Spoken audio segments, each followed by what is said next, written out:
सलाम पेश करता हूँ जिन्होंने मुख्तलिफ नजरियों से मुख्तलिफ जमातों से बालादार होकर आज अवामी तहरीक के हिस्सा बने। मैं ये समझता हूँ कि इस अवामी तहरीक का आगाज़ करने वाले रियासत जम्मू कश्मीर के तलबा थे जो ताजरान के पास आए। उसके बाद मुख्तलिफ वक्त पे फिक्र को लोगों को लेकर आगे चले।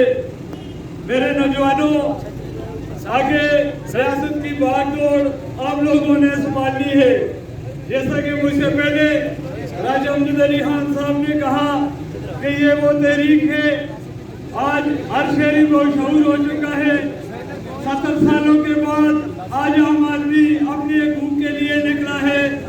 ये तहरीक किसी एक जमात की नहीं, किसी एक नजरिए की नहीं, बल्कि मुस्लिम फिक्र के लोग इस तहरीक से वाबस्ता है। आज आपने देखा दीवानों में बैठे हुए वो लोग जो बुखरान का शिकार है, वो इस तहरीक के साथियों को मुख्तलिफ रंग दे रहे हैं।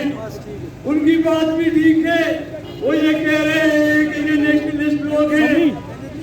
शायद वो ये समझते हैं कि जो इससे पहले होता रहा कि 90 के दहाई में इस शहर के चंद गैरतमंद लोग थे जिनका ताल्लुक नेशनल स्टूडेंट फेडरेशन से हुआ करता था। वो आम आदमी के हकूक की बात करते थे, लेकिन अब वक्त तब्दील हो चुका है। आज हर आदमी मुस्लिम मुतमईन फिक्र से अपने रियासत की वसाइल की बात करता है, अपने हकूक की बात करता है। मेरे दोस्तों, मेरे नौजवानों, आपकी जिम्मेदारी हमसे ज्यादा बनती है। हमने जो करना था वो किया, हम कोशिश कर सकते हैं, लेकिन इस तहरीक को आगे लेकर आपने बढ़ना है। हम ये कह रहे हैं, हम अपने हकूक की बात कर रहे हैं। जब दुनिया ये मानती है कि हम रियासत